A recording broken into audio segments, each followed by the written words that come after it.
What's up, guys, gals, and everybody in between? This is Jerry, And this is Jacob. and we are two unrelated brothers. I know this is a little different than the intro that we usually do. We're just trying something out. Add a little bit more polish to it later. I hope y'all are doing well. Jacob, how have you been? I've been good, man. I've been good. It's been had a nice little 3-day weekend this past weekend, and I'm re-energized. I'm ready to go. What about you? Well, I successfully tested on my new job that I've been training for, and I passed with flying colors. So Awesome, dude. Yeah, Congrats. yeah. Thank you. Maybe I can lay off drinking now. It's been so stressful. so stressful. Well, no. Now you can have celebratory drinking. What's the difference? God. I told my coworkers, like, one of the reasons why I haven't been working out is because of the stress of that. Because I'll go home and study, right? Right. And so I told them I'll start today, but I have the podcast, and then I have to cook after this and everything. So probably, I guess tomorrow, hopefully I'll start working out. But yeah, no, I had a nice little, we did our little wine trip and everything. I'm pretty sure we talked about it. But I think I'm still shaking all that alcohol off. No, yeah, for sure. It takes a while, especially if you drink a lot. It takes a bit for that to get out of you. Yeah, but I also got my new motherboard in. I upgraded my PC. I have a 3070 Ti. It's an X570 motherboard, and then a GTX. I think it's an MSI GeForce 3070 Ti, and then an M.2 2 terabyte SSD added on. That sounds all fancy. It is, and I got a new screen finally. 1440p. It's pretty nice. Really, really nice. Awesome. You went out on that. I got super lucky. I managed to get my hands on a PS5 recently. Fuck yeah. I know how hard you've been trying to get it. That's fucking great. So it wasn't even online. I've been playing Elden Ring on it. It was crazy too. It wasn't even online. I know a lot of people follow stores on Twitter and stuff it just dropped, get on there. I actually went into GameStop and got my hands on one just through sheer luck. Dude, that's insane. I guess now that everything's kind of dying down, yeah, because I couldn't find one. I would go in there, see if they had shipments, and what sucked is people were ordering it on Best Buy, so you would see the physical PS5s, but they were already That's what we're afraid of. Yeah, it was crazy because we just went to a retro store, and we were just making making jokes and stuff oh man, PS5 is finding diamond at this point, and one of the clerks overheard that. Is if you can try it now. We know it's late. It's 8 p.m. and and it closes at 9. We know it's kind of late, but we heard that GameStop across the street they had a shipment come in, and we sent 2 people over there before, and they said they got some, so you can try that. And it was it's late. It's probably nothing left. But hey, you never know. So we just, across the street, went to GameStop.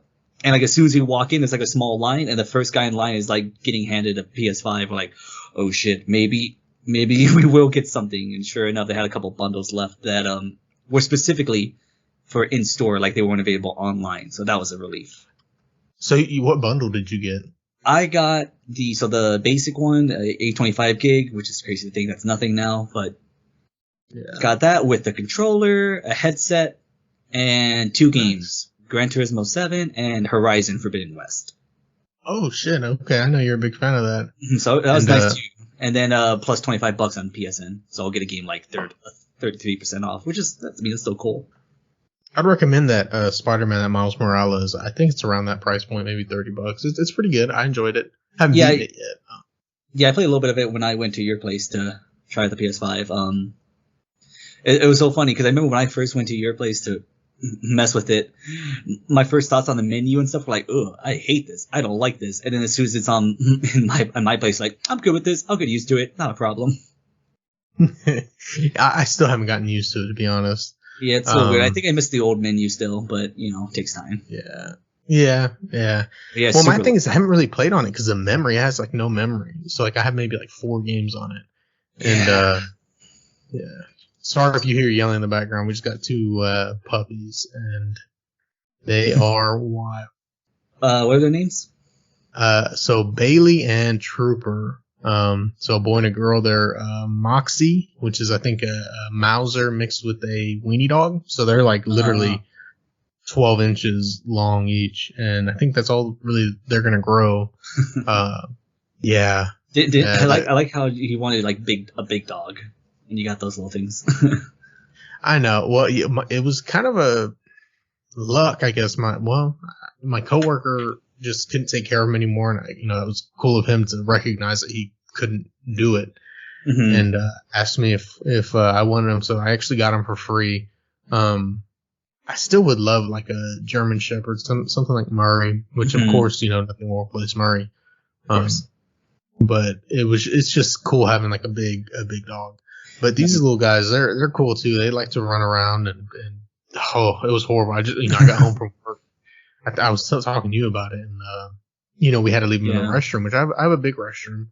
And put the puppy pads and all that, and I come in the door and it just smells like dog poop. Like how I had to how get a mask. Ugh. how It was how old are they?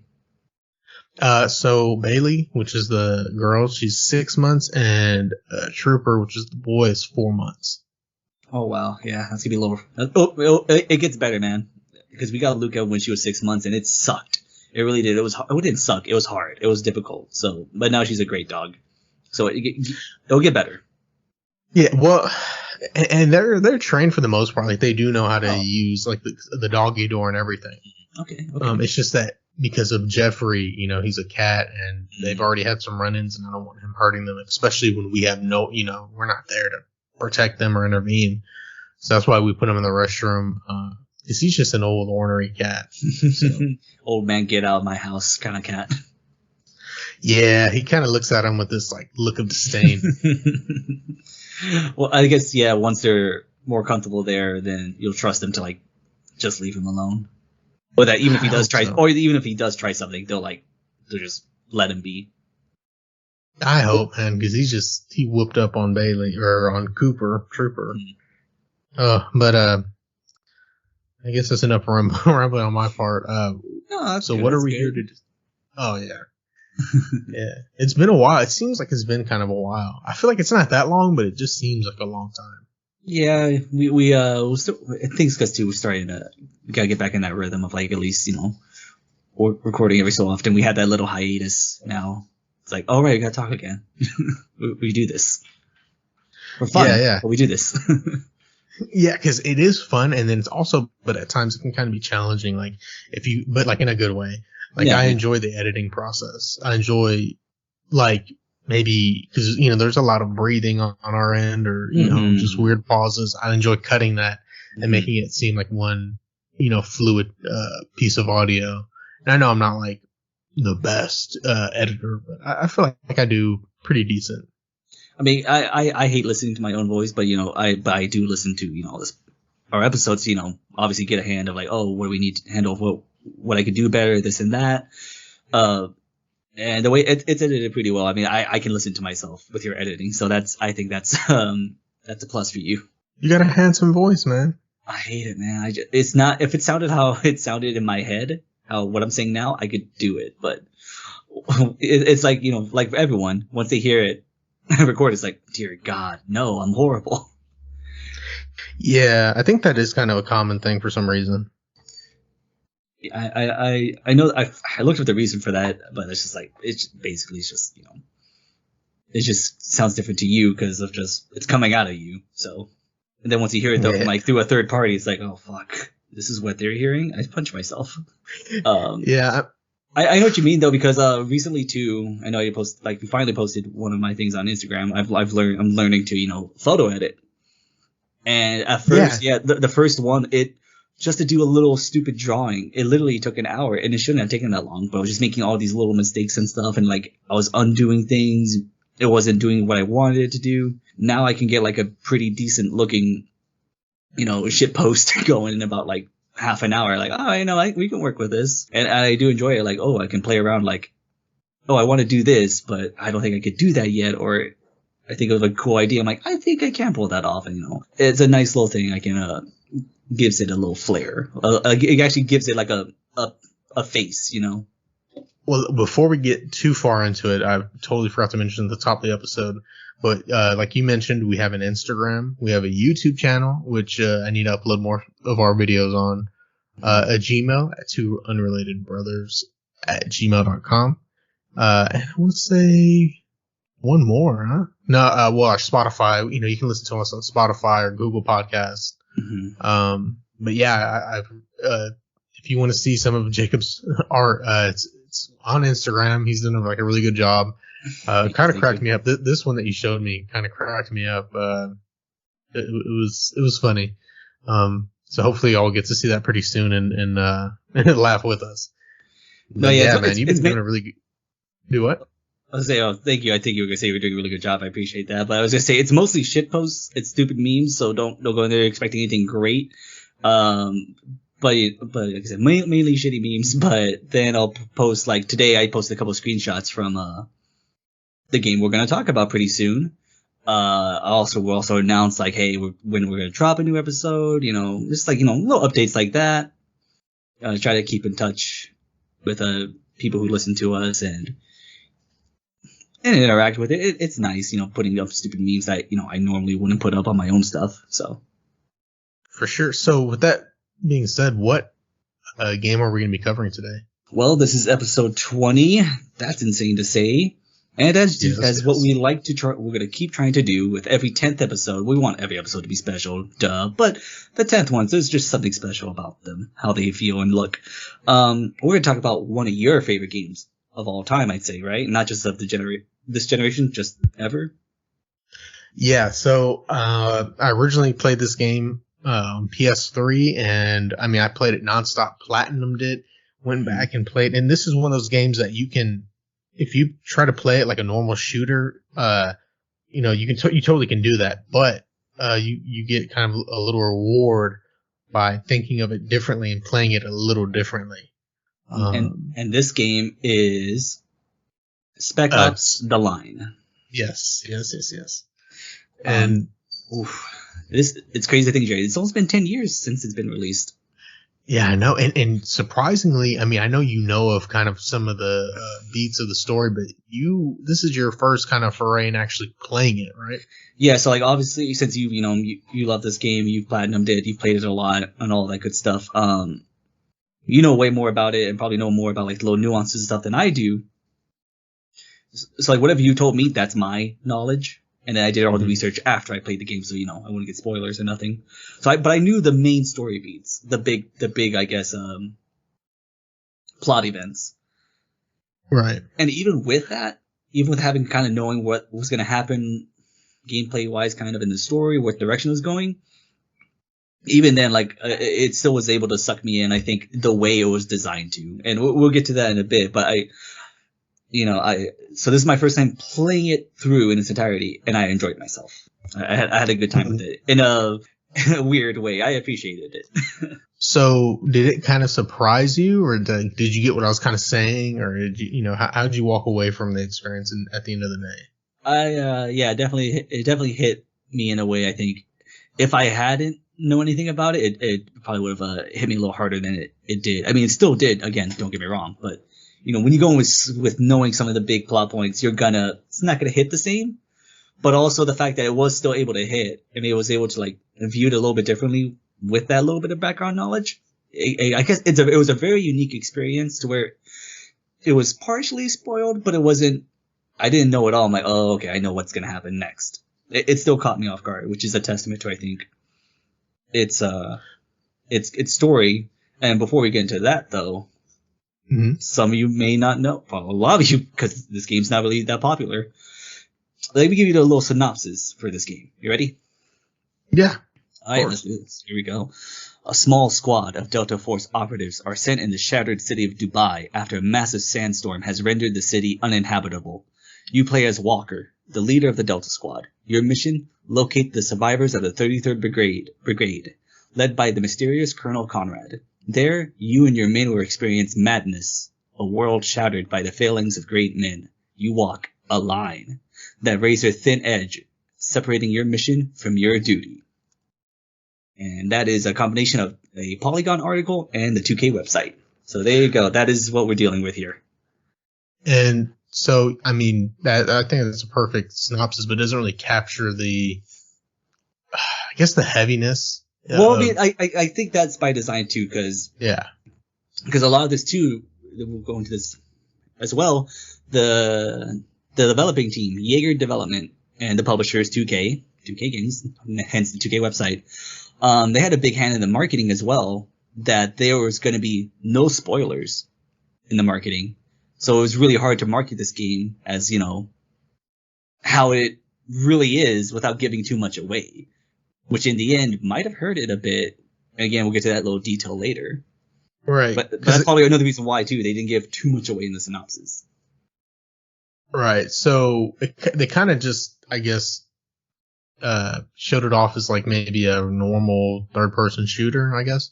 Yeah, so this was, the crazy thing, too, about Jaeger is that this was only their second game they developed.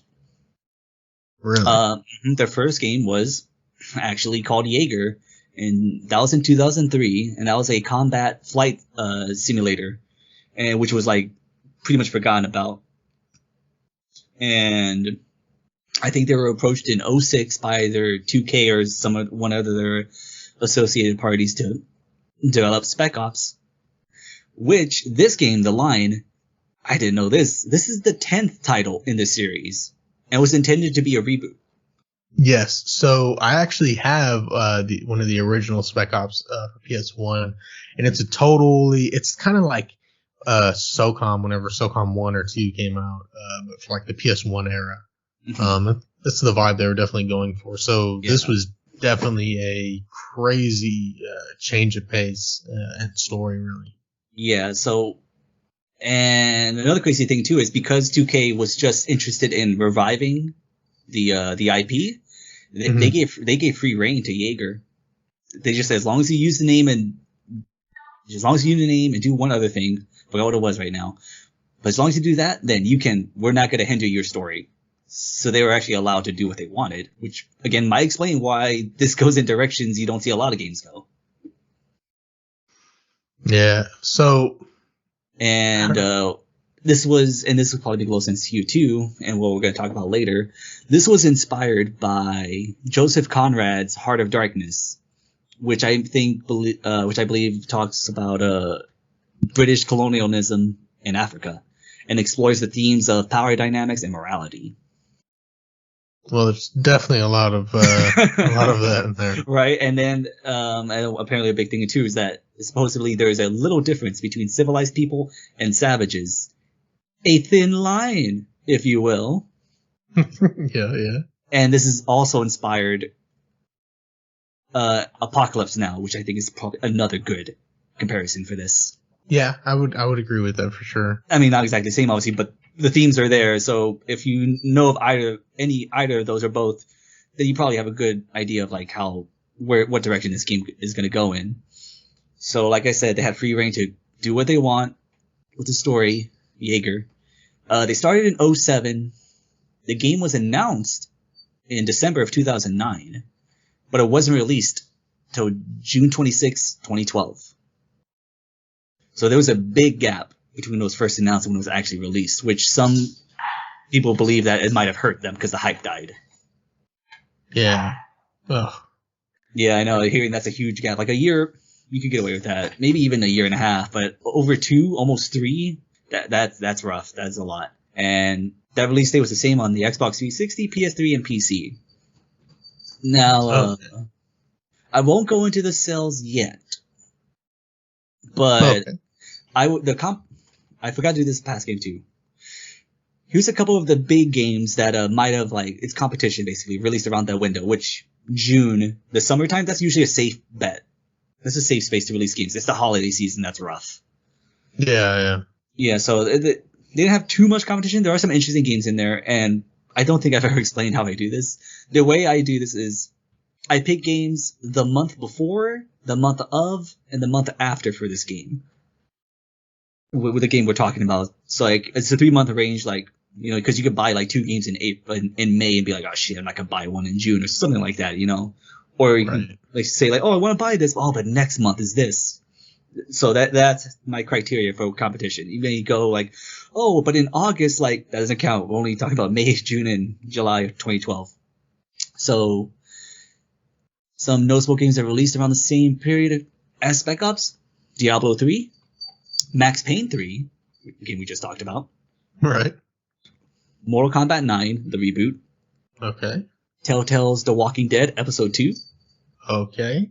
Minecraft on Xbox 360, which I know is a totally different thing, but that was a huge thing, and the Metal Gear Solid HD collection. Oh shit. So I mean, there were some kind of heavy hitters in there, definitely with Mortal Kombat for sure. Yeah, there's some big ones in there, but it's not like I said, that was over the span of 3 months. I know when I did like the first Dead Space, oh my god, I probably could have made a whole page of all the games that came out during that time. It was insane. So I had some competition, but not crazy. And you could maybe count Max Payne 3. It is a third-person shooter, as Spec Ops line is, but it's also 2K, so they probably like, that's fine as long as they buy one or the other, you know. Yeah. From their perspective. Yeah. And so it was released. Shot in the dark, Jerry. What do you think the scores are for this game? Like, if you had it on Metacritic specifically, what do you think it ranges? So 1 out of 100. Man, so I'm not saying this is what I think, because I think it's obviously a very good game. I got a lot of fun, a lot of replayability out of it, but I would say they probably gave it maybe a high mediocre, like 70s, maybe 70s to maybe even some 60s. Okay. Well, not that harsh. On PS3, Metacritic aggregate score is 77, and on the PC and Xbox 360, it's a 76. So it's a bit. I say that would be like ranked slightly above average. Yeah, I think so. Okay, and so here are the main criticisms of it, which we didn't experience now because it's 10 years after the fact. Bland multiplayer, and now obviously don't have to worry about that because the servers are dead, I assume. Yeah, so I actually remember playing this at the time. It was a fun game. It was nothing special. Mm-hmm. It was kind of your run-of-the-mill third-person online multiplayer. And I played it a little bit. I just didn't have any friends that were really playing it, so I didn't delve too deep into it. But it was halfway decent. It was pretty good. Yeah. So fun little thing about this. This is what I forgot to mention. Along with this, using Spec Ops, the Spec Ops name. Okay, so Jaeger didn't invent obviously, but they didn't develop the multiplayer. That was outsourced to Dark Side Game Studios at the insistence of 2K, because 2K wanted multiplayer to help boost the sales. And that was part of the deal too. Like I said, Jaeger didn't want that, but 2K said, "Hey, we're letting you do whatever you want with the single player. Give us this." So that's what happened. Okay, so I wonder if they would have maybe done some kind of different mechanic opposed to like a cookie cutter online if they would have had the reins. Maybe. I mean, doing the research, from what I heard from Jaeger, they didn't want any kind of multiplayer. They just wanted that. Okay. But it sounds like because they outsourced it, that's why, kind of like what you were saying, like it was fine. Nothing special. It wasn't awful, but it was just fine. It was there. Right. Another criticism was and I'm quoting, I'm using quotes here, unpolished and flawed gameplay, at best generic and serviceable. Poor enemy AI, the poor texture rendering and cutscene rendering, and unbalanced difficulty. Which I have a couple of comments on. I have some comments on a couple of those things. Okay. As far as the unbalanced difficulty, I don't know exactly what they meant by that. I mean, there is a certain section I know I told you about that I hated, but I don't think there was anything too crazy. It might have been like on the higher difficulties because I just played it on normal. Yeah, so on the higher difficulties, in order to get the platinum, you have to beat it on Fubar, which is the hardest difficulty, and then in order to get Fubar, you have to beat it, I think, on suicide. It's like difficulty. Yes, like suicide is like hard, and Fubar is very hard. So yeah, both of those were fucking time consuming. I mean, it was you could spend 2 hours on, especially towards the end when you're facing a lot of heavies and just they're throwing waves and waves of people at you. Yeah. Luckily, it's a game with that regenerative health. Otherwise, I think I really would have been screwed. But it was really tough at some parts for sure. And like I said, as far as the gameplay wise and stuff, we'll get to that when we actually talk about the games itself. But lastly, before we do that, the high praise for it was for the graphics, art design, the setting of Dubai, and the narrative, which again, we will get to that very shortly. I think, but overall, with those critiques and praises, generally speaking, I'd say I'd agree with that. There are a couple things as far as the critiques, maybe one or two things I disagree with, but overall, I'd say that's a pretty fair assessment. So then what would you rate the game then? We'll get to that in the end then, when we talk about it all. Because I've been going back and forth on a couple of scores. It's been a little tough. But with all that little background there, I guess we should just dive right into it. Okay. Yeah. So the game, what were you going to say? No, I would say, I guess to clarify too, I played this on PC, and did you play this on PS3? PS3, yeah. Okay, so there'll probably be some difference there. And before we go into it too, when you go into the menu, the menu music it's Jimi Hendrix playing the Star Spangled Banner, isn't it? Yes, it is. So it's that. So you get that idea of what that's going to be, and the American flag is upside down, which to the dismay of some, that's not some kind of disrespecting. That is an SOS essentially. There's shit going down, is what that's typically meant for. Right. So you see that, you're probably thinking, okay, well, this is weird, but let's get into it. And as soon as you choose the difficulty and all that, it jumps right into the action. The main character, Walker, is on a helicopter, and you're on a minigun, and you're just shooting other helicopters in this, I guess, like this deserted city. I don't think you probably know Dubai right now. And there's like a sandstorm about to kick in. Yes. Yeah. And then what was I gonna say?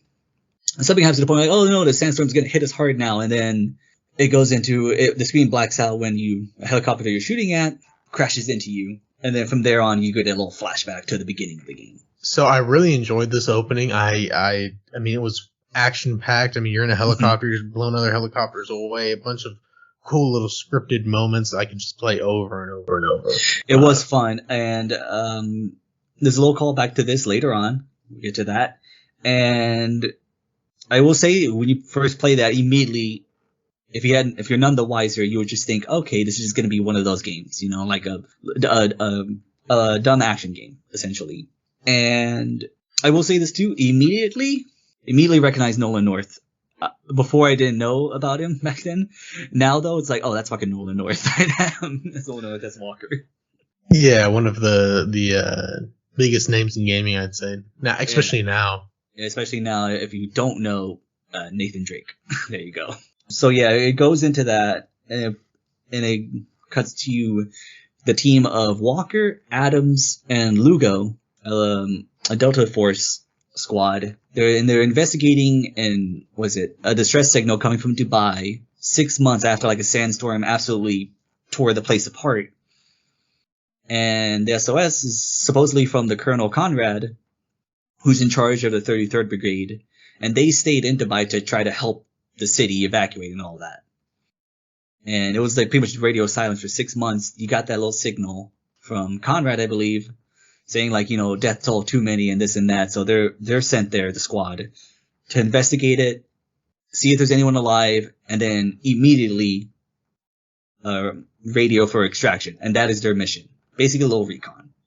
I am correct in that, right? Yeah. So whenever you first get in there, you see that everything's been ravaged, right? There's pieces of like cars and buses with skeletons, and you could tell something happened quite a bit ago. I mean, it's very raw. It's like it's very apocalyptic, I'd say, for sure. It is, and it's kind of beautiful in the way too, with all the sand, and it does give you a little walking sequence to, like, I guess, make you appreciate, like, the environment, take it all in, even if it is, like you said, apocalyptic in nature. And what I was gonna say, it's kind of weird how you would think, like, with a city like Dubai with all the sand, you would think it wouldn't make it for a good setting or like a diverse one. But later on, they do actually a very good job with variety in their levels. Like the outside is like very desolate and things like that. But once you go into certain buildings, there's still so much life and color in them. It's a nice little contrast. Yeah, and I think that's the cool part about it being in Dubai, because, Dubai is like this super, ultra luxury kind of place. So there's many different kind of settings with, even though it's in a desert, there's all kinds of buildings with all kinds of different themes and settings and attractions that you could see. So that was definitely a cool part of it.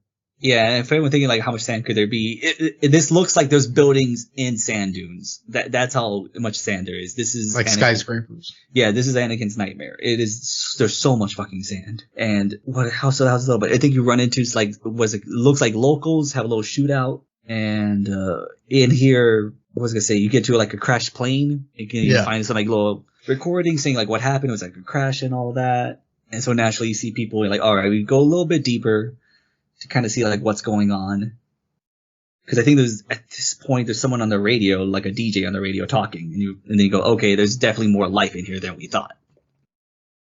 Right, and it's all kind of cryptic. Like the civilians are kind of hinting that maybe the soldiers are like killing the people, or so you're like, man, are these? You're not really sure what's going on. It's definitely cryptic. And because I remember these guys, one of the things I try to do, because at the very beginning, whenever you're walking up, they're playing Dead on top of the bus. Oh, really? I don't know if you noticed that, but they're just playing Dead. And so I try to shoot at them, and the game would not let me, unfortunately. I thought that'd be a cool little thing that would be in line with the rest of the game, but unfortunately it's not. Okay. And then with here you go into a place called The Nest, which is the news station in Dubai. Right. And here you get a little more I don't say world building, but lore, basically on what happened. You find a little recording that I wouldn't say implies, but like there's a hidden recording of like them telling the producers telling like, newscasters like, hey, say the sandstorms are okay, and that there's nothing to worry about while, the elite and everyone else of importance evacuate. So like it's a cover up until like the last moments, and that's all fucked up. And then what I like about too, this happens a lot in the game too.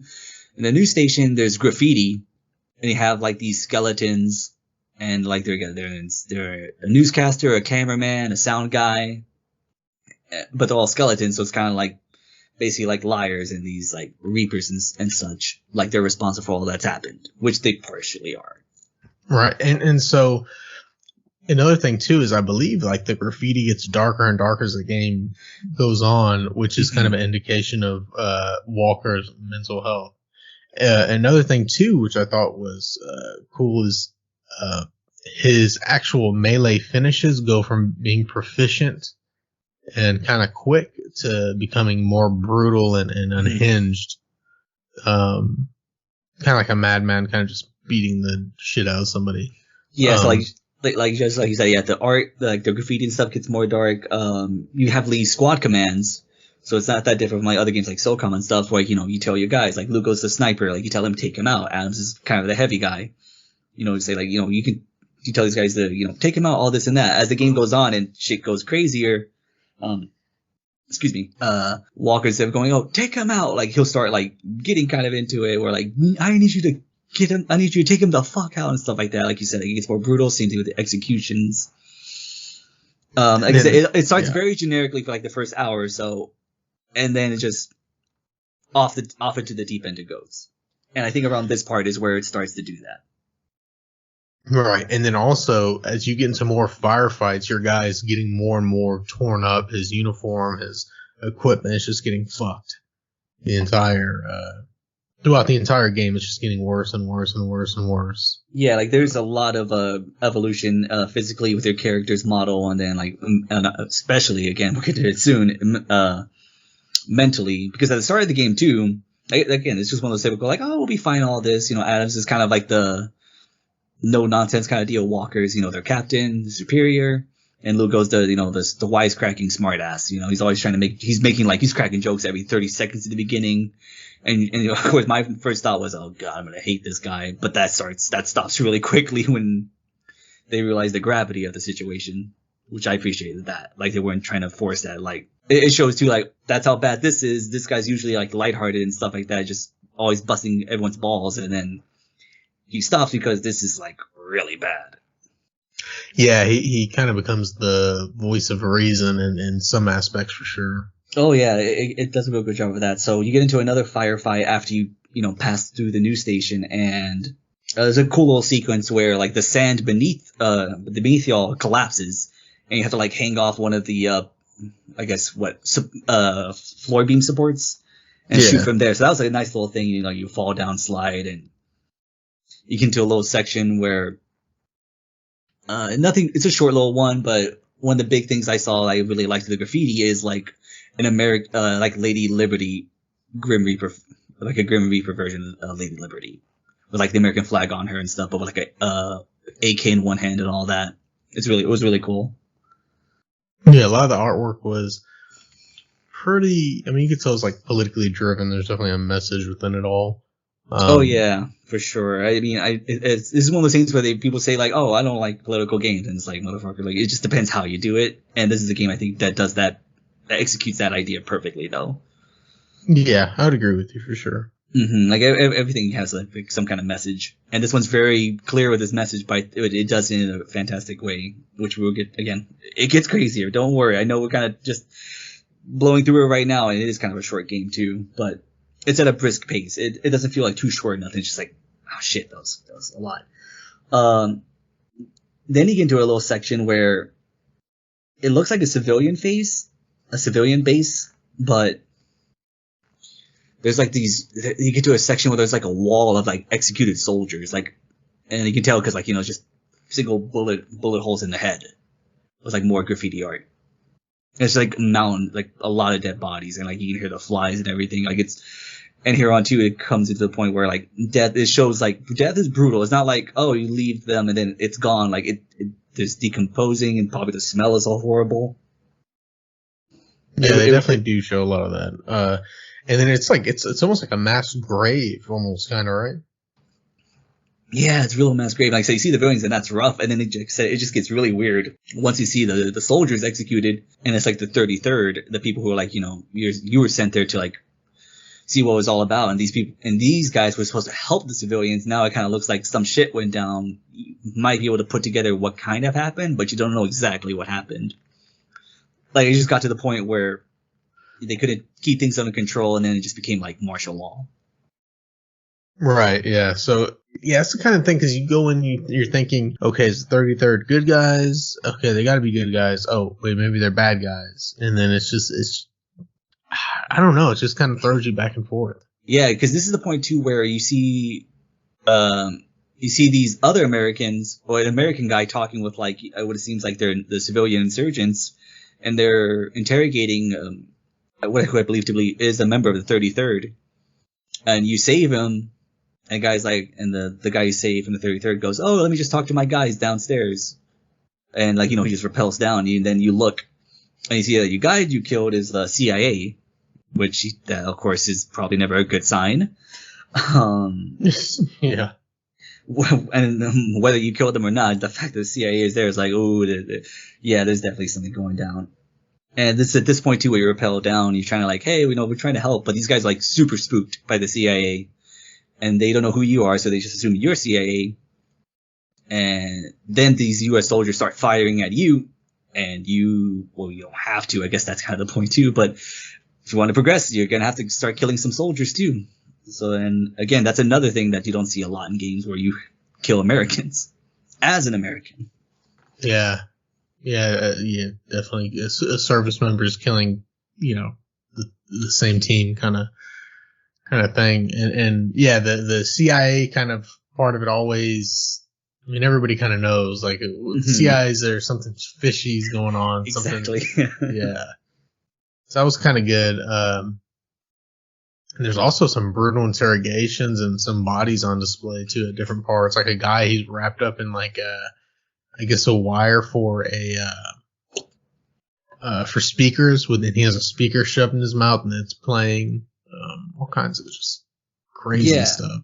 Yeah, because at this point, then you hear like a distress signal coming from interrogation, and that's when you go like, all right, we're gonna go in here and try to save him.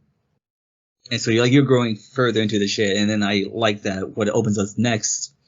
Like, it shows like you're on top of like a skyscraper, and then when you go to the edge of it, you see like it's insane. The sand is like above the skyscrapers, and it's like a canyon. The city is like a canyon in the sand, and it's like, desert. It's an insane visual. Yeah, that one. There's a couple of times when you're just playing the game, you're just like, fuck. Like, you really see the gravity of what happened and the destruction. Especially some of those set pieces where you're going, they're more linear and you're going through a building and it just falls and you're just cascading down this, skyscraper. Those parts are always really interesting because you see how much damage was really done as you're, flowing through this building. Yeah, and I had a little moment here where we find some intel in the game, and I think it's the name that the troops gave for the CIA squad is Gray Fox. I'm like, got that Metal Gear Solid reference. I appreciate that, or just a coincidence. And also, I would notice that too. This doesn't do the story, but it's just a little game physics thing. Whenever I rappel down, like the rope physics are just wild. Yeah, I didn't notice that. I'm not complaining. It's not like, no, that's minus 1 point on the score. It's just, it's a funny little thing to see how far that's come. Now we're at Last of Us 2 rope physics. And then at this point too, because you're so high up, I forget exactly what happens, but Walker falls like 20 stories. There's a nice little action set piece, but in the back of my mind, like, this motherfucker should be dead. But it's fine. I'm willing to look past that. But it was just kind of almost a comical fall. And it's like, this man's dead in real life. Yeah, and that's kind of where I kind of noticed that his uniform was getting beaten up. His plate carrier was just torn up. I mean, you can see the bullet holes in the plate carrier, and I mean, you can see all kinds of just damage to it. Yeah, and I think at this point too, now this is kind of where his men are like, kind of saying they've been saying, but now it's starting to get really in there where like, dude, why are we still doing this? Our mission was just to confirm like if there was actually life here. We saw that. Let's kind of get out. And Walker's whole thing though is like, we need to help these people, which was gonna be a thing later on. Which, not only that though, he has a relationship with Conrad. Conrad saved his life in a previous mission, which is kind of why I guess he feels like he owes it to Conrad to be there for him the same way he was there for Walker. That is very true. And in this game, Conrad is like revered. He is their, I think even to say in the game, he's the best like colonel since, or the best like high ranking member of the military since like Patton. So like that's the level this guy is at. So whenever like you hear like, oh, he's gonna stay and help these people, most people think, okay, it's gonna be fine. Oh, suck, but it should be fine. Which adds another layer to this. Like, why when you see all of this, you go, oh, is he like in charge of this? Because you haven't heard a peep of him since that radio distress signal. Yeah, you don't hear anything, see anything, none of that. Mm-hmm. It's just the guy on the radio like taunting you, and he's just like a shitty talk host. Talk radio guy. That is the persona they're going for. And I also say too, because of that, on the radio, during certain fight sequences, they'll have like actual licensed songs, not like super well-known songs, but you go like, oh, I've heard that like on an old radio station before, to go with like their actual soundtrack.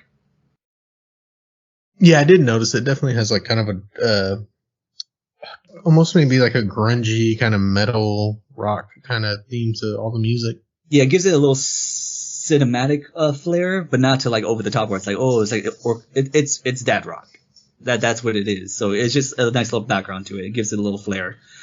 And this is where you see again like more piles of bodies from civilians. You see that these soldiers were interrogating their own men, or interrogating each other. It's like shit has happened again. And that's where we get into here with you when you said that, oh, that guy was like hung by his feet, wrapped in like speaker wire, and like there's a speaker in his mouth, and it was a trap to like get this squad to go there for an ambush. Right. And then it's after this part where another guy from the CIA saves you, and so you're trying to run, and we get into my least favorite section of the game, where an helicopter ambushes y'all, and you have to try and run to, and all you have to do is run through like the hallway into the next section until it saves. Jerry, I spent like 10 minutes on this section. I know you told me how much of an issue you were having with it. Like, and if anyone confused, like, oh, what it is exactly, all it is like basically, yeah, the helicopter's like outside the building you're in, and you have to it starts shooting at you, and obviously if you take a couple of hits, you're dead. So like, I'm trying to run, and even before I have to make like the right turn to go in the stairs to go up the next level, I just always died. And it's like, it's not like it just starts right there where you need to immediately start running. You have to walk like a few feet. Then that triggers the cutscene that you cannot skip with the radio guy, who by this point you already kind of hate, but then him just constantly going every like 30 seconds, surprise, and then him going da da da da da da da da, and you just keep dying over and over again, and you're thinking, what did I do wrong? I tried going left, tried going right, tried going straight. I'm zigzagging, I'm zagzigging, and I keep dying. And I'm just like, what is this? I was yelling. Alyssa heard me. I was yelling at this game. And I just legit was like, I've been playing Elden Ring for 40 hours these past couple weeks, and it has never pissed me off as much as I am pissed off right now. What the fuck? Really? I mean, like, really? It felt cheap because it's like, what can I do? Like, this isn't like, a lack of skill. It's like literally just run, and I'm trying like all the strategies. It wasn't until I looked up online and saw like, oh, there's a lot of people that hate this part. I'm like, okay, that's good. It's not just me. And I just read like a random comment where the guy just went, yeah, what works for me most of the time is I just like jog because there's a sprint button. I just regular one for 3 seconds. Then I sprint, and that works. And then I did that, and it worked the first time. And let me tell you, that is bullshit. Because it says in big red letters, the objective, run. So naturally, as soon as you load in, you're going to want to sprint. Right. So for the trick to be like, oh no, just go a little jog for a bit, then haul ass. I was like, that's bullshit. Come on, like that pissed me off. And then I beat that part, got to the next chapter. I'm like, all right, I'm done. I'm going to bed. Damn. So it really got you then. It really pissed me off, but luckily that was a little that was a blip in the radar. So then when we went back, what was I gonna say? This is the part where like the memory started coming back for me. You see all these bodies again. Like I said, there's flies and all this. It is like absolute carnage. And then we get into big things in this game. You see white phosphorus being deployed on a group of people. Of soldiers, right? I mean, of the on soldiers. 33rd. Mm-hmm. And then like you're literally like just a few yards away from when it first happens. So you see it kind of like happening live, and you're just like, oh, be careful and all this and that. And it's like disgusting. And for anyone who I know kind of what it is, Jerry, but what is like, white phosphorus? It's a bioweapon, but do tell, what does it do? So, well, I wouldn't say it's a bioweapon, because a bioweapon's like insinuates it's got some kind of germ or something like that. It's a living weapon, right? Chemical warfare then? See, chemical, I don't, because technically, I mean, everything's chemical, right? Yeah, it's true. I would say it's an incendiary kind of weapon, right? So the white phosphorus, I don't know if you've seen Fury. It's basically just burns and doesn't go out. So they're basically dropping these like hot white phosphorus, hot ashes of white phosphorus. And if these touch you, I mean, they just will burn you you get 4th degree burns that will not stop until they blacken your bones. Mm-hmm. So I mean, I guess it's considered a lot more maybe, I don't know what exactly the word is, maybe less, because war at the end of the day is brutal, but I guess it's considered more brutal because, some people are getting burned alive, right? Whereas I guess whenever there's an actual explosive, for the most part, you'd think it's pretty quick unless you got your arm blown off. I mean, either way, war's just shit, right? But I guess because people are on fire and you just see like, I guess a lot of people associate fire with hell and just this horrible pain. You know what I mean? Yeah. And then not only that, if it doesn't kill you, you're disfigured for the rest of your life, right? Yeah, and like it messes with your insides too, like your organs and shit are just fucked. Right. Yeah, it's. I think I was looking up too on this. White phosphorus is not, illegal. It's just one of those things where it's kind of frowned upon. Like you don't want to use that. Right. I mean, I could definitely see that. Yeah, no, yeah, it's just one of those things too. Like, yeah, like you go like, oh, how are they doing this? This is a war crime. It's really not. It's just, it's like you said, war is just brutal all around, but this is particularly brutal. And then you get to a section where, like, say, the CIA guy saved y'all. Now you're trying to save him. And this is where one of the first times where, maybe not the first time, but it's a big point in the game where you have like kind of a choice narratively to either save this guy, CIA dude, or help some civilians that the 33rd are carrying off to kill. I chose to save the civilians.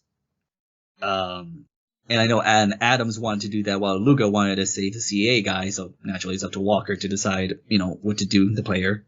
So I went with the civilians. You do save them, but as a result, they kill the CIA dude. And because of that, Lugo's like pissed off, like we could have saved him, he saved us, and we just left him to die. They're like, it would have happened anyway, and then like they start like fighting, and you have to break it up. So like it's obviously tensions are starting to build up. Right, sure. Did you choose to save him? Is there any big difference between that? See, I wish we would have communicated more on this because I kind of did the same thing. I say the civilians as well.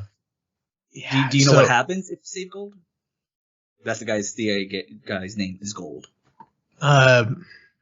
What happens? No, I don't know. That's why I was asking you because you played this game more than me.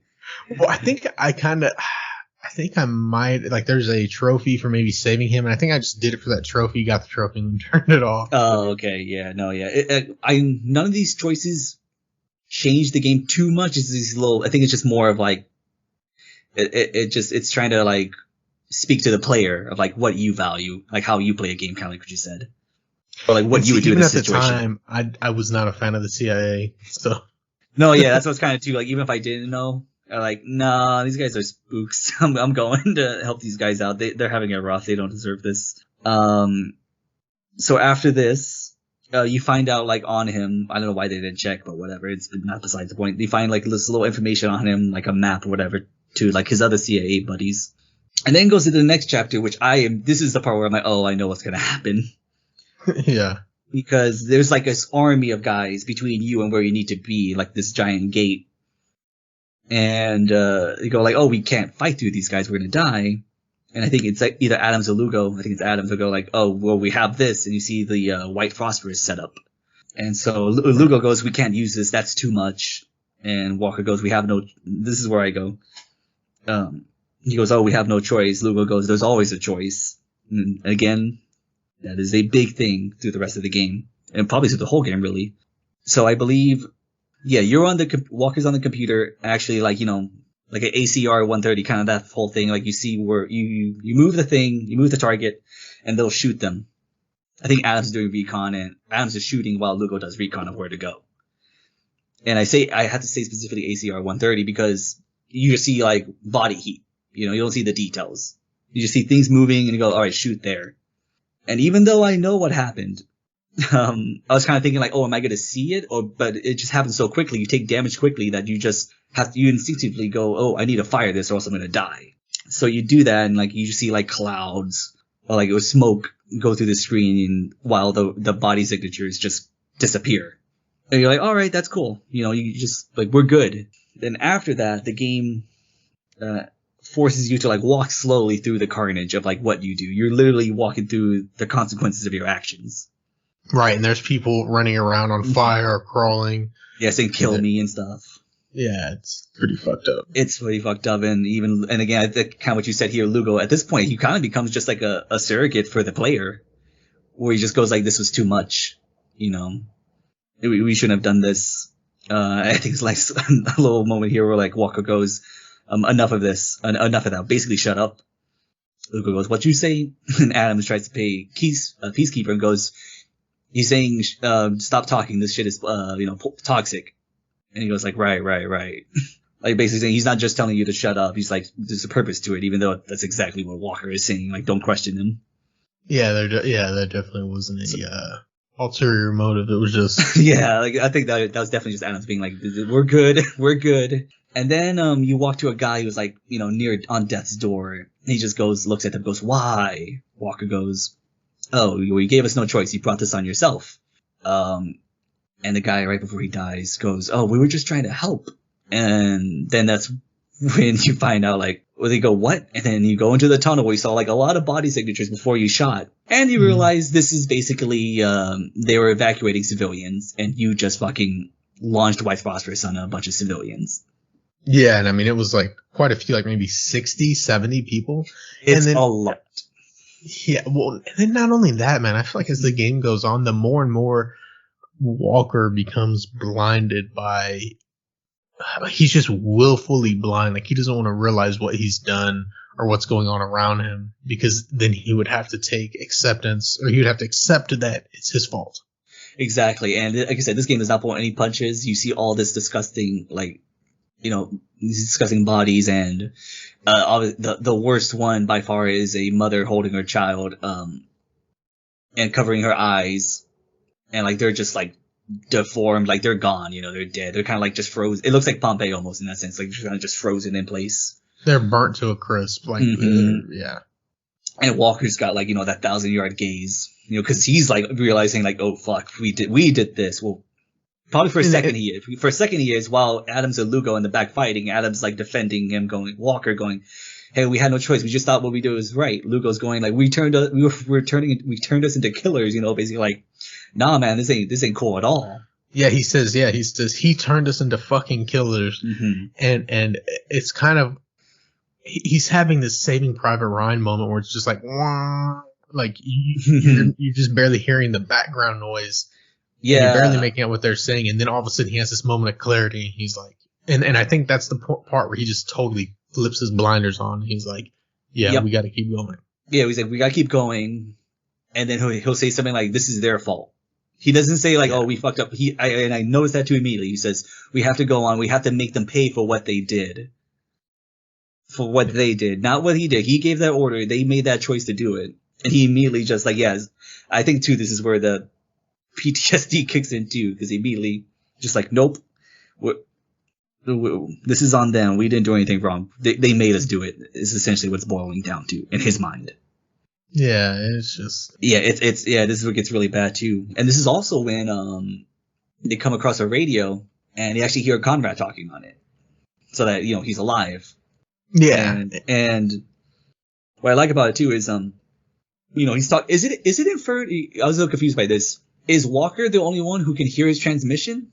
Yeah. So if you hear them talk, they're like, he's like, you hear it, and they're all kind of like confused. Mm-hmm. And I think it tries to play it off like they're like confused, like why are we going to keep going? But it's actually them being confused because they don't hear it.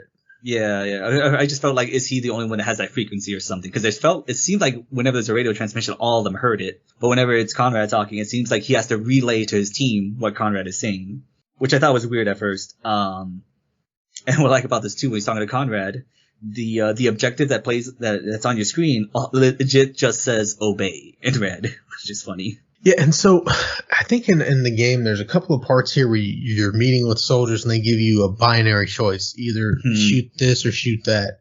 And I think that's where this game plays differently, where there's actually a third choice that's unpresented. Yeah. So there's like a part where two people are hanging and a sniper says, "Hey, you got to kill these people. You got to choose one of these guys to kill, or we're gonna kill you." So that one guy's a thief and another guy did some other sort of crime. Yeah, well, so like the one civilian was a soldier. The civilian stole water, which is a capital offense, and this is what Conrad is saying to Walker on the radio. And the other guy's a soldier. He was meant to arrest him, but he ended up killing his whole family. So you got basically a guy who like lost control and like killed innocent civilians, and a thief. And like you said, it's supposed to be like, shoot one of these guys. Basically, you are the executioner. Which offense is worse? Yeah. And if you don't, then the snipers will kill you. And so the thing is, there's a third choice. You can shoot the rope of one of the guys and kind of run away and engage the sniper that way. And so that's like a whole, like, that's not an option given to you. And me just being so conditioned, like, okay, I have X or Y. And not even thinking of there being like a Z, just X, Y. That's how we're going to do it. Yeah. And here's the thing. My first instinct too was, because I kind of knew about that because you told me. So I first tried to shoot the ropes and I shot both of them down. So you're telling me it's possible to like do that and kill the snipers? Because I felt like I couldn't do it. I felt like it was impossible. Like if I didn't shoot one of them, I would just be shot down. Yeah. So if you shoot the ropes, you should be good and you should be able to retaliate against the sniper.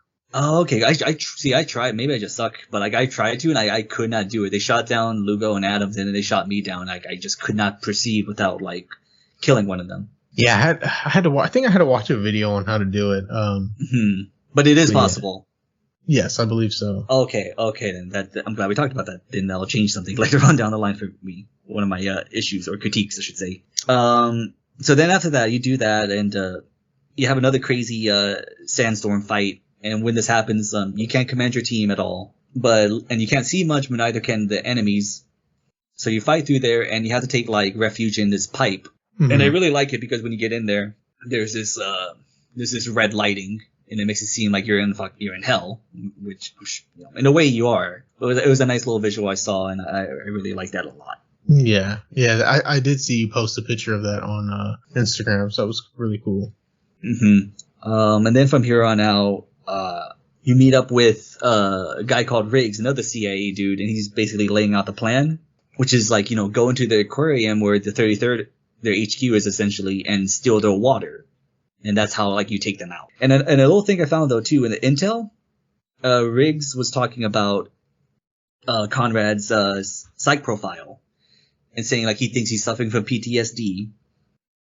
Or he's suffering from early signs of PTSD.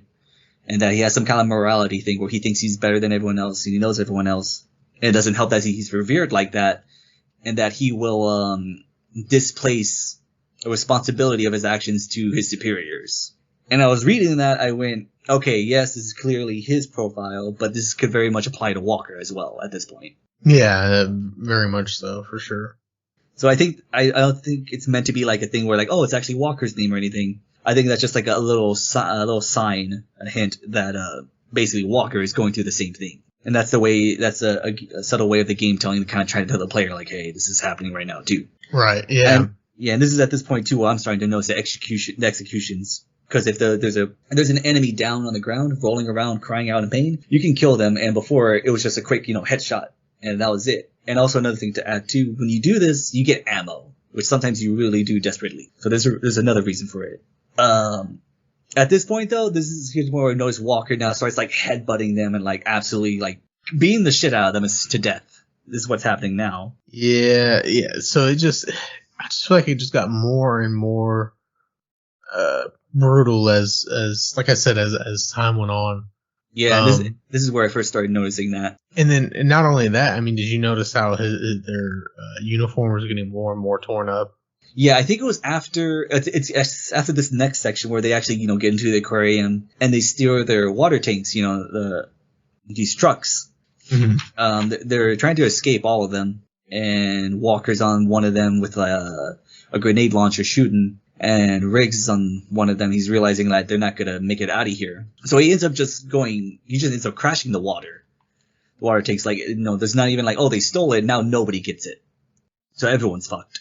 And then it's after the explosion happens that's what I really see with Walker. Like his sleeves are gone. Like a lot of his face, like half his face I think at this point is either like burnt or like covered in oil or something like that. Yeah. Maybe both, honestly. So like you get out of the carnage, you run into Riggs, and he's pinned down by a truck. You can't save him, so he pretty much asks you to mercy kill him because the truck's about to the oil's coming and it's gonna burn him alive. I chose to let him burn, but it wasn't satisfying, really. It was just, at that point, I was kind of like, this is fucked. Yeah, either way, I mean, it's kind of like that scene in Grand Theft Auto when you finally catch the guy who sold out your platoon. That's exactly what I was thinking. Like, sure, I let him suffer a bit, but I'm not better for that. But also, I didn't want to give him a quick death either. So it's like, no matter what, it just sucks. And then, because when you're walking to him, the civilians are getting buckets of water, trying to salvage what they can, and they see you and going, "Oh, you fucking asshole! You've killed us now. You did this." And he's just he's just saying we're just trying to help. And it's just like, again, at this point, like you say, as a player, I think dude, come on now, how is this helping? But like you said, he's just so blinded at this point that he can't accept that he's making things worse. Yeah, it just gets worse and worse and worse as time goes on. Mm-hmm. And then this is a point too where I see. With the loading screens, it's the typical, it gives you some information, some background information, or how to play the game and stuff. Right. This is where I first noticed something weird happening with the loading screens. And I think because before one of the first ones was you don't have to hold down the sprint button to run, right? Like just click and you're good. Right. And then I believe the text on the loading screen was you don't have to hold down the button to run, which isn't like that crazy, but I did notice it like that's weird. Why did they word it like that? And of course that's too like the game kind of like again representing Walker like it's just losing it too. Yeah, and even towards the end, like the loading screens, like it's like, why are you still playing this game? Do you feel like a hero now? Like shit like that. Yeah, I had to like look up a list, which I'll tell you some of my favorite ones. But yeah, it's starting to like really get unhinged. We're approaching Metal Gear Solid 2 levels of weirdness. Yeah, like I saw that there was a little weird sequence where like you have to fight a heavy. But then as you're fighting the heavy, the lights are flashing, and then you see mannequins start moving, and you're like, what the fuck? That's fucking scary. Then after that, you have to go to the rooftops to like finally confront the DJ who's like been, taunting you this whole time. But also to like relay a message to the people at Divide, like, hey, we can extract you. So that's why we're going to the tower. To like not only face this guy, but to do that as well. Like there's another motive to it. Right. And there's at this point too where like you use a zip line and you land on an enemy, but Walker sees Adams. Like, Walker, what the fuck are you doing? But if you don't shoot him, then that guy ends up killing you, which happened to me the first time. Because like, I don't want to shoot. I'm a little weirded out. And then, yeah, because like I don't want to fuck up, and which is cool from the game's perspective that it made me do that. And then you end up killing the dude, and it is fucking brutal. And that's when Walker and Lugo and Adams come up behind you in the zip line, and Adams goes, dude, what the fuck, man? Because it's like, brutal. Walker goes, oh, you spooked me. You caught me off guard. And it's just hilarious because Walker was the one that ambushed him. Yeah. Yeah, it's insane. It was a very small thing, but it was just insane. So you ended up making it to the top of the radio tower. You run to the DJ, and it's nothing crazy. He was just a reporter that, got fucked up too mentally. And so he's Lugo's the one trying to get it all together to relay his message. And it's all kind of weirdly like polite. Like, oh, you made this radio tower out of scraps. That's pretty impressive. And then the DJ goes, oh, well, you're doing all of this. You're pretty smart. You know your shit. And like, he's not hostile at all. Like, it's just like, hey, you're here. Do your thing. Whatever. I'll help you out. So yeah, he says like, oh, here you go. Now you can say whatever you want on the radio. And Lugo goes, oh, thanks. And just fucking blasts his head off. And Adam goes, what the fuck are you doing? I was like, what? He was sending guys all over us. This is, he's not on our side. So, that was the whole thing. And then this is where it goes, like, again, Walker's, like, fully, like, into the deep end here. They steal a helicopter, and then they start shooting up the radio tower. It's, like, utter destruction. It's insane. Because this tower is, like, it has radio dishes all over it. Looks, nice and all that. And then you just shoot it into ruins. And then this is where it goes into the opening with like you shooting the helicopters and the minigun, and Walker even goes, wait, this is fucked up. We already did this, but it was like a little different. Just a little bit. And that goes into some theories that maybe the beginning did happen and you're dead. Kind of replaying your personal hell, I guess. I did see that reference. We'll get into there in a bit when we're done. We're almost done. It's crazy. And then the same thing happens, you shoot a helicopter, it crashes into you, and then when you wake up, when you come to, you're like in this weird, like, hellish hallucination, even more so than what you're already experiencing. But it looks like one of the towers is like the eye of fucking Sauron, like flames coming out on the sides, and then again, very much like Metal Gear Solid 3, like, you have like these weird spirits of the guys you've killed coming to you and like, you did this, you killed me. And he goes, I had no choice. I had to. Like, did you really have no choice? There's always a choice. And then like you finally come to back. And yeah, that was a fucking weird ass thing. Yeah, all of that was just really, the game just overall, I think, just threw me for a loop throughout it. Yeah, that was rough. And then, I would say now too, at this point, if you wonder what the goal is, since they already relayed their, broadcast, now they're trying to find Conrad. Conrad this whole time too is like talking shit still, like, oh, you did this and this, you can't blame me for this, which is important later on as well. Mm-hmm. So you're separated from all your guys. First you have to find Adams. And the same thing too, like I think when he finally meets up with Adams, Walker just says like, I had no choice. And then it gets to and then, you have to try to find Lugo, and Lugo's fucked up, he has no weapon, he has like a broken arm. And he ends up saying on the radio, okay, I'm going to hide in the refugee camp. You guys, find me there. And then you hear on the radio him screaming in their language something that, then it looks like they're going to try to kill him, the refugees. You finally get to him, and then you catch him in the middle of like them hanging him. And there's all in the cutscene too. Yeah, you try to go and save him, and and you're surrounded by like all these civilians. And Adams is the only one that can like really hold them off a bit, but like they're kind of closing in while Walker is trying to resuscitate Lugo, but it's like to no avail. Lugo is now dead. And so at this point now they're getting really close. Adams is like, give me the order so I can, get these guys to back the fuck off. And this is where it comes into the game where you pop back up and you would think, this is where it happened for me. Your instinct would be to start shooting these people. Yeah. But if you shoot above them, they'll fuck off. But if I did not, and I will say this, I did that. I shot in the air and just left. But if I had not known anything about this game, I'm not gonna lie, and it's fucked up, because I'm sure that's the comment this game's trying to make. Right. I probably would have ended up shooting into the crowd. And I did. The first time I played this game, I found that out, and I was actually pretty interested in finding out that was not the only option. Yeah, and then and then I got an achievement for that saying like, a line held, and that's obviously because you didn't do that, and it was really smart to like present that choice too right after one of your guys just got killed. Yeah, for sure. Because like I said, at this point you're pretty bonded with these guys, not only like through storyline with like them having history and stuff, like you as a player, like these are my guys, they helped me get here. So like for that to happen, it really is like you lost someone. And so you're pissed, and like you probably would. I said just out of anger and fear, you probably would start shooting. Yeah. So I think that was a good thing from the game. Not to like do that obviously, but like that's a hell of a way to present that choice. It's obviously it is kind of like shit talking, like you would just do that, but also it knows like it puts you in a pretty rough position, and that instinctively, yeah, you would do that. I think it's just more of like commenting like, isn't it crazy that in video games your instinct is to shoot someone like that, even if like you don't have to.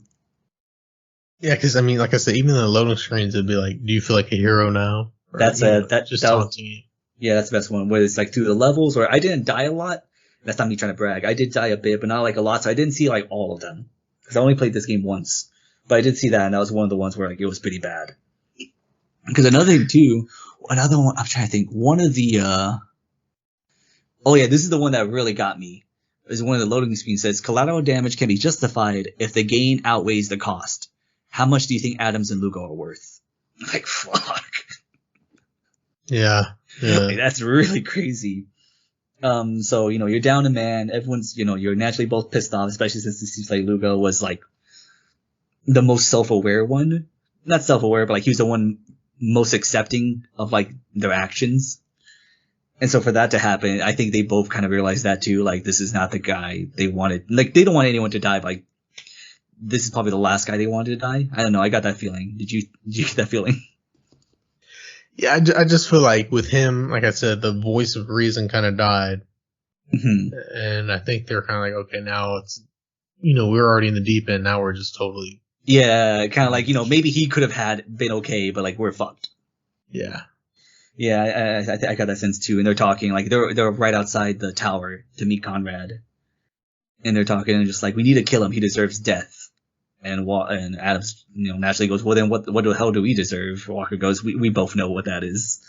And then you have another hallucination where you're fighting a heavy, and it's Lugo. Walker's hallucinating Lugo, and he's just shouting like, you left me to die. This is your fault. And Walker's just screaming at him. It's just like, oh god, it's.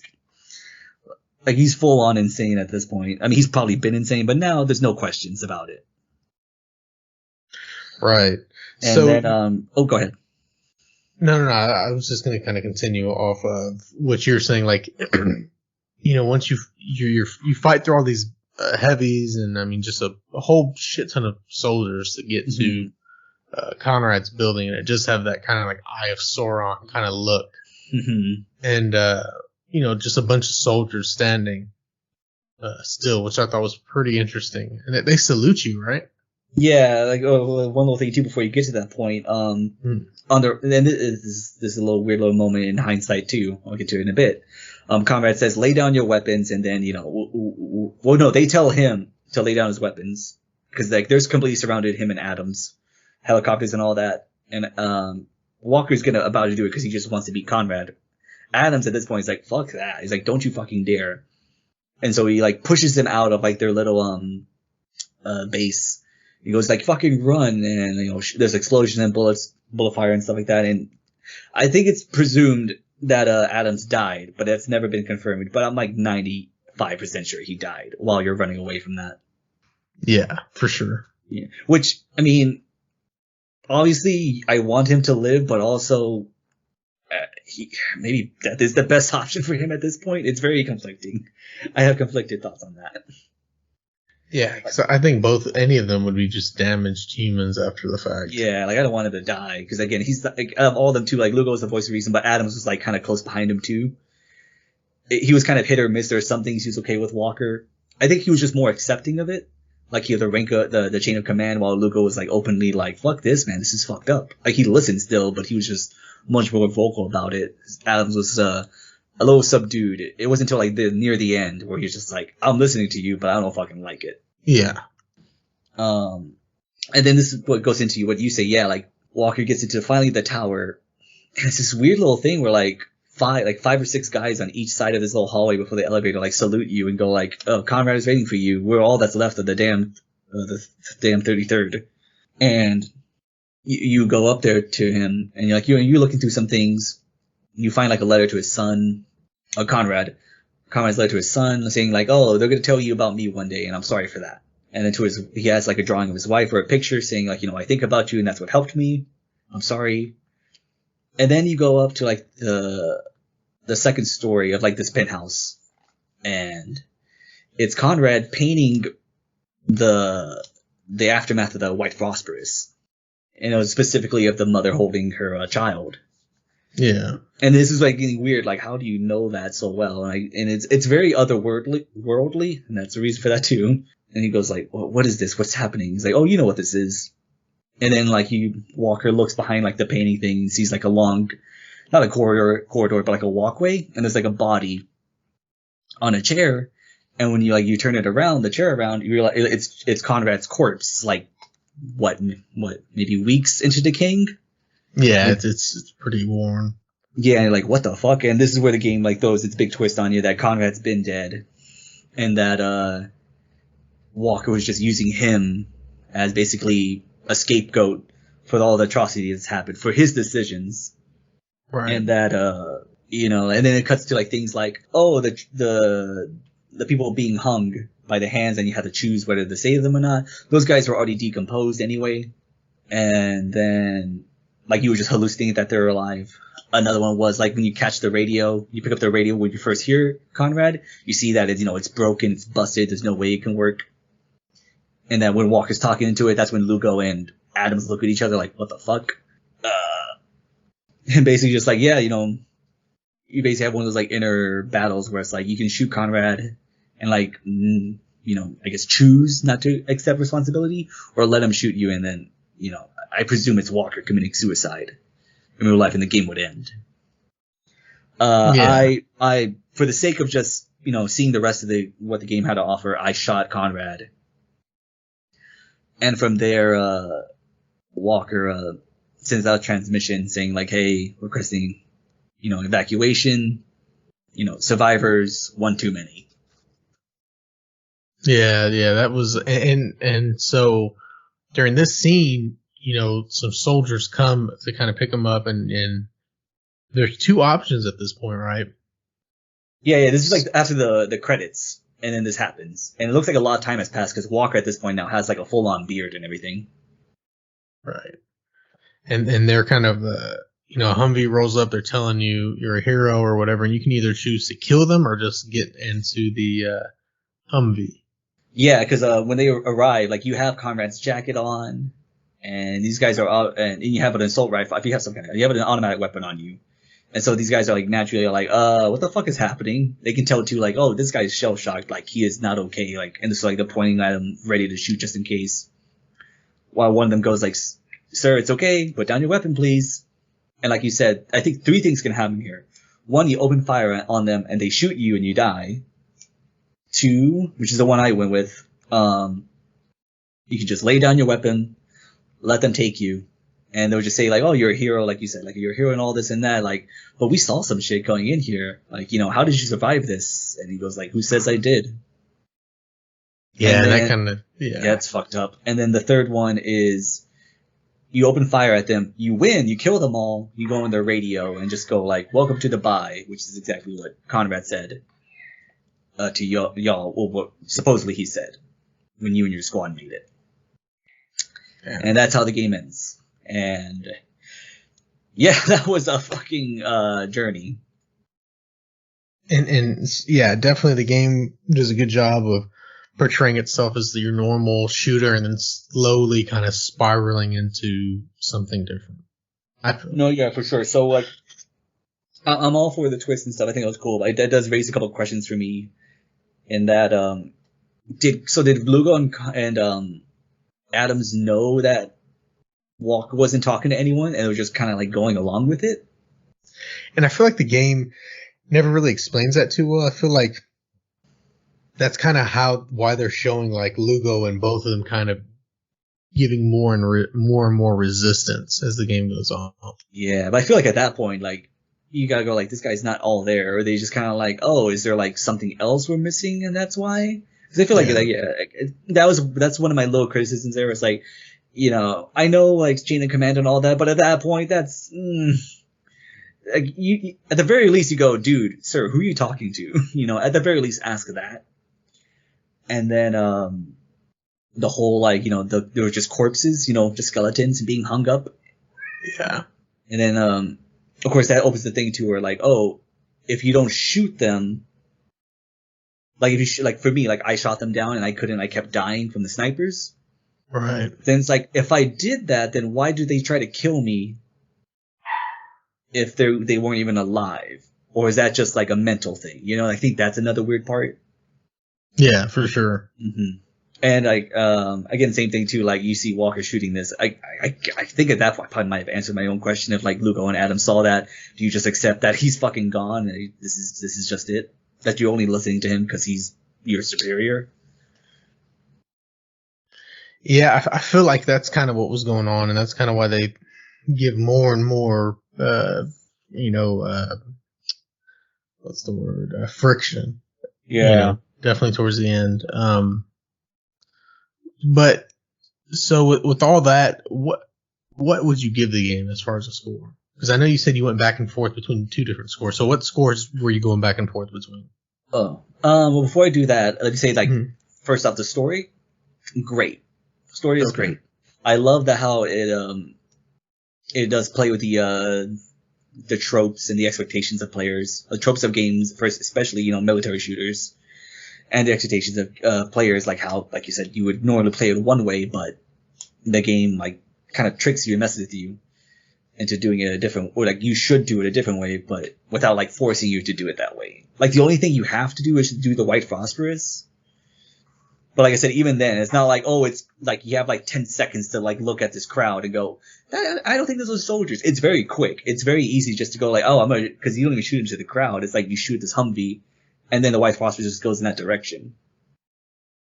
It's like, that's like the one thing you can say, like, oh, that's not really a choice. Like, you have to do it. But that's a small one. It's not a big one. I hear your dogs.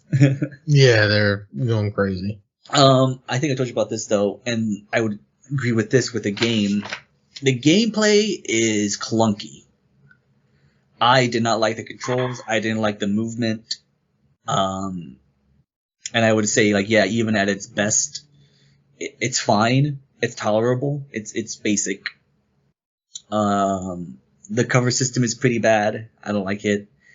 And then I had issues with the enemy AI to where sometimes in the middle of a firefight, they would just have their backs turned to me and they wouldn't even be responding. So I would just shoot them and then they die. So that happened a few times throughout the game. Okay. Yeah. That didn't happen to me too much. At all on PS3. I wonder if that might just be some of the differences. Let's see. Let me look at my notes too. Yeah, and I think I told you too. The textures look weird sometimes, especially on the models, the character models. Right. Like the game itself was good; it looked pretty, but especially in cutscenes, like it had like weird textures popping up. Like you could see like it kind of had a predator shimmer on them, you know? It just looked, Yeah. Like plastic almost. yeah, exactly. The environments look good. I can't say anything about the environments. But yeah, one of the big things was the texture, and the cutscenes too. Once in a while, did mess up, but not bad. So yeah, the big thing on that is that the gameplay itself is bare bones. There's nothing to it really. There's nothing crazy added to it. It's fine. Which I've heard the argument that that's the point. Is just kind of like messing with it, which very well could be that it's just it being like, hey, the gameplay will be bare bones. It's like everything else that's gonna be like subversive. But I don't know. It's one of those things where, like, you know, when you do something too well, like if it's supposed to be a parody of it, you kind of just become what you're parodying, or like making fun of. I think it's like that line right there. No pun intended there, but it's, yeah, like I think if it was tighter, it would have been better. Like I said, I don't have a lot more to say about it other than that. It's very bland. You know, I feel like some people would say the same thing for The Last of Us. And you know, I thought that same thing too. I was thinking that same thing too. And is it just because? But I will say this though, it's not clunky. You could say The Last of Us is bare bones. It's fine, the controls and the gameplay, but I don't think it handles bad. I don't think it handles bad at all. This one, I feel like sometimes there would be like it wouldn't work well, like especially the sprint. Mm-hmm. At least on PC, like, you know, you use space to sprint, and like you said, you just press it, but then you can't just like, if you have to like let go of like the W key and everything to stop. And when you stop, it's not a hard like stop. You kind of like keep going a bit, then stop, which does make sense, but also like, again, it's pretty clunky, and I didn't like that. And again, like going from the cover to cover, it didn't really mesh that well for me. And this could be too, because I'm not the best. I use mouse and keyboard. I'm not the best with that, so that could have just been me messing up as well. But of all the games I played, I've had the most difficulty like getting the hang of these controls. Yeah, I could see that. Well, I mean, I don't know, because like I said, I played it on PS3. I could see. I'm not a big keyboard person. No, I understand. It helped a lot though with certain sections, especially the sniping. Yeah. It was very brutal. I love the setting though. I agree with the art design. Like I said, like going into these like high end like hotels, and like seeing all these beautiful artwork, infrastructure is like gorgeous. And then you go outside and it's like, you know, the apocalypse. I think that was really cool. So, and I bring that all up because, man, it is a tale of two games for me. This is one of those where like I really love the story, but the gameplay is just meh. But the story was good enough for me to want to continue through it. It wasn't bad. Again, I'm stuck between an 8 and 8.5 of what I'd get it, but I think it's gonna stick with me for a while. So I'd give it an 8.5. That I'm leaning towards that right now at this moment. What about for you? Yeah, that's actually pretty surprising. Yeah, I'd give it about an 8.5. Yeah. Because I just feel like a 9. It's like if everything was just lined up, you know, almost perfectly. Mm-hmm. But there were definitely some issues. Yeah, if the gameplay had something to it, if it was if it was just tighter, if it was just like smooth, then I'd probably give it a 9. Yeah. But yeah, that did hold it back. But again, the narrative is very strong. And again, this could be the thing where like maybe it's very bare bones, but as it progresses, you see those little small changes. That kind of helps too, which is why again I'm leaning towards the 8.5 other than the 8. Which, by the way, hardly a difference between that. That just means it's still a good game. But I think instead of it being barely above average, it's strongly above average. It's like a B plus instead of just a B. Okay, yeah, I can get down with that. I would definitely say an 8.5. It's a game that stuck with me and a game that I actually enjoyed replaying. You know, over, I mean, shit, it's been years, really. Mm-hmm. I mean, yeah, the fact that you talk about it 10 years later says something. But it's also kind of a weird thing where it's a game that I probably wouldn't have played again, or, you know, maybe sometime in the future. Yeah, it's But, yeah, I wouldn't play this game again. I liked it. Maybe I would just to see like small changes, but at that point, I'd probably just watch videos. yeah. I'm glad I Both the played it. puppies are up here. Nice. I think I can hear them. It's, I guess another thing too, again, it's not really a critique because it took me about 6.5 hours to beat this on normal. So it's a pretty short game.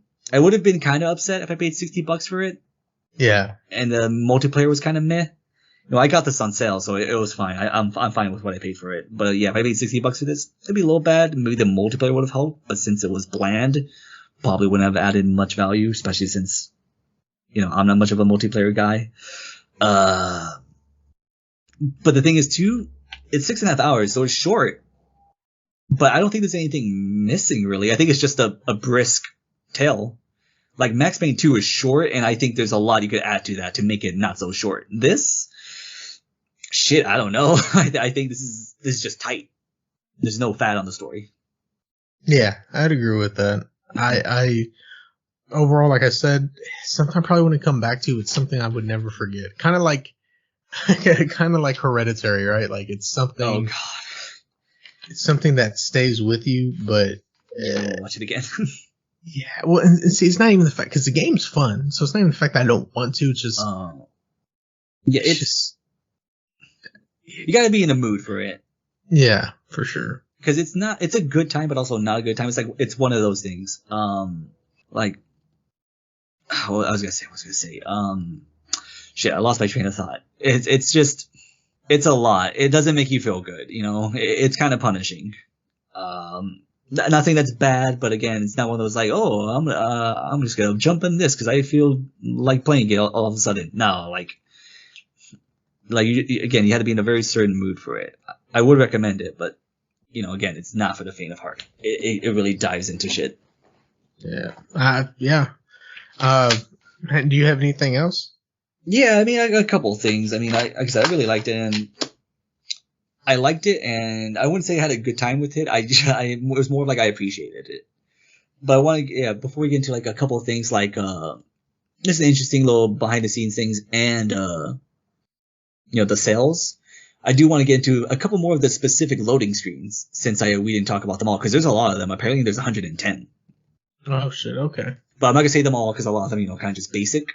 So here's a couple ones here. So like one of the ones is like, PTSD is most commonly manifested in flashbacks, nightmares, and extreme anxiety. So, again, the game trying to tell you like Walker is suffering from PTSD. And then another one, cognitive dissonance is an uncomfortable feeling caused by holding two conflicting ideas simultaneously. That could be talking about, Walker and the player. And another one, it just flat out says, you are still a good person. Yeah. Which is straight to the point. Like, damn. Again, I'm pretty sure this is meant for Walker and the player since, they're basically the same. Another one, there is no escape. And then white phosphorus is a common allotrope used in your slaughter at the gate. It can set fire to soldiers and the innocent civilians that are trying to help. Whereas before, it just said, like, in general, what it did. Here, though, it's like saying, no, this is what you did with it. The U.S. military does not condone the killing of unarmed combatants. But this isn't real, so why would you care? And I'm pretty sure that's in reference to, like, right after Lugo is killed. Yeah. Mm-hmm. And that's probably, too, like, kind of, I wonder if did that pop up for you? Do you remember if that popped up for you for the loading screen after you did that? And you're like, oh, shit. Yeah, so I don't remember that one in particular. Towards the end, because I didn't play on super high difficulty, I really didn't die all that much. Mm-hmm. But yeah, I do remember the one that just stuck out to me is do you feel like it? Do you feel like a hero? Yeah, that's the big one. Yeah. Here's another good one. If Lugo were still alive, he would likely suffer from PTSD. So really, he's the lucky one. Oh, yeah. I know, that's real fucked. This is all your fault. Do you feel like a hero yet? How many Americans have you killed today? It's time for you to wake up. If you were a better person, you wouldn't be here. Can you remember why you came here? To kill yourself for murder. To kill for yourself is murder. To kill for your government is heroic. To kill for entertainment is harmless. There's no difference between what is right and what is necessary. You can't go home. Kill a man, you are a murderer. Kill everyone, and you are a god. This is not the time for weakness. And that's the last 10. Like, what the fuck? Like, that is. Yeah. Like, I was just reading that. It seems like some kind of like some kind of like epic poem or something like that. And that's just the loading screens. Like, fuck. Yeah, man, that got me. Yeah, that's really rough. Like, all of those, like, there's none like, oh, that's like, it builds up so much. Like I said, like, oh, like, that is horrible. But I do like that. Yeah, like, it's all your fault. And then I think one of my favorite ones is, can you remember why you came here? And the whole hero thing, like you said, those go hand in hand. Because even Conrad, well, the Walker's hallucination of Conrad says, like, why did you keep going? And it flashbacks to, like, in the beginning when Walker's talking about the mission, in and out, just confirm, presence, and then, call for evac. But he chose to keep going, and if he just didn't, none of this would have happened. Because even he says, too, like, in his mind, like, how many people were alive? How many people were alive before he came here? A hell of a lot more than what's left, I'll tell you that much. Yeah, and it's like with the death of Conrad was the death of his justification for going through all that. Yeah, it was just, oof. And again, it's like that, again, plays on that whole, like, hero, what's that called? That hero syndrome. Where, like, no, I'm the guy who's gonna make it all better. And, which is noble, obviously. There's nothing wrong with that idea, but there's just sometimes, like, you just acknowledge, like, this is beyond it, and you just kind of have to, like, just leave it out as it is, even if it's fucked up. Because in the end, or if you do try and you realize, oh, this isn't working, pull out, take yourself out instead of just digging that hole deeper, like Walker did. Like, again, I don't think he's a bad person. He was just ignorant, though, and very had a little bit of self-righteousness, and it just came back to bite him bad, and everyone on his squad. Yeah, he definitely thought, like, I'm doing the right thing. Exactly. And in the end, I mean, he wasn't. Yeah, no, very much wasn't. Yeah, I don't think necessarily he's good or bad, which I think is probably a point of the game. Is just that he was a person trying to do his best, and he failed spectacularly, which is probably even sadder than if he was just evil. Yeah, because at the end, they're like, if you're an evil person, then all that stuff really wouldn't matter to you. But if you're good, you can realize what you did was fucked. Mm-hmm. And for him, he just couldn't accept it for the longest until literally he was staring right into the face of it. It was just no more. Yeah, so it's like I said, for that alone, it deserves it. So to finish it off though, real quick. So naturally, it's received like positive acclaim not only from critics but from players. Mm-hmm. Unfortunately, it was a huge commercial failure. 2K has not made the numbers public because of this. But from that little article I sent to you, from a Polygon article in August of 2012, so about 2 months after its release, one estimation had it selling less than 250,000 copies. That's real bad. That is real bad. You want at least 500,000. So naturally, no sequel was announced, and that was effectively the end of the Spec Ops franchise. But this really wasn't a surprise or like a huge loss for Jaeger, because actually a lot of them were saying they hope it wouldn't succeed because they didn't want to continue working on the series because they just said it took a lot out of them. Yeah, I could imagine. Yeah, so like obviously you kind of wanted to succeed, but also like that's fine. We just didn't want to continue with this specifically because their next games were like super lighthearted to obviously I imagine heal from that process. Yeah. Like I mentioned before, marketing was difficult because Jaeger didn't want to put spoilers in there. But as a result, that just made the game look like a generic shooter in like commercials and stuff like that. And funny enough, the lead writer of this game, Walt Williams, he said he expected the game to be sold through word of mouth and that it would eventually become a cult classic. So he nailed it right there, I think. Yeah, for sure, because it's definitely become a cult classic. Oh, yeah. So, he seemed like very aware of like what was going to happen and stuff. Like he hated the multiplayer and all that. Like he's very much in love with his vision. That was it. Now, even though, like I said, this game's not perfect, especially with the gameplay, I found this quote from Walt Williams to be very, very spot on. I think this is exactly what you get for the game. And this is what I want to leave it off like this. This is what he said. If you pay your $60 because you want to shoot something, and at the end of that game you feel bad for shooting something, because I've taken you through a narrative journey to that point where you're kind of regretting having gone through it, not because of you, but because of the actions that you've taken part in, I think that's something to make people rejoice about the emotional impact of games. And with that, I would say 100% that's what this game is. And that's exactly how I felt. having been done with it. Because I think the only other game that I felt like that was the end of the first Last of Us, where it's like I don't want to do this, and I'm not happy that I did it. Yeah, he definitely succeeded in his mission for sure. Yeah, so while like I said, whether it might not be my particularly favorite thing ever, or a lot of people's, I think for what he wanted to do, he 100% nailed his vision and what he set out to do. So I respect there. And naturally, just before we do that, I got a lot of this info from Wikipedia, naturally, but also Gamers, GVMERS, fantastic videos. I always say it, but check them out. I don't know what I'm going to do when I don't have one of their videos to do research off of. Yeah. And then also from the Polygon article, which is a fantastic read, Rust Pits. This is where I think is a lot of info that Wikipedia got too. So I'll leave links in the descriptions if any of y'all want to actually look at, what was, where we got some of our information from. Yeah, definitely the Gamers video and that article. It's a great read.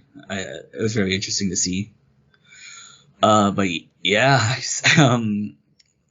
aside from that, I feel like there's nothing else to say about it. I would recommend it, but just be prepared not to have the best of time. But if you just want a good narrative and a good story and a decent shooter, then yeah, play Spec Ops. Yeah, for sure. I agree with you.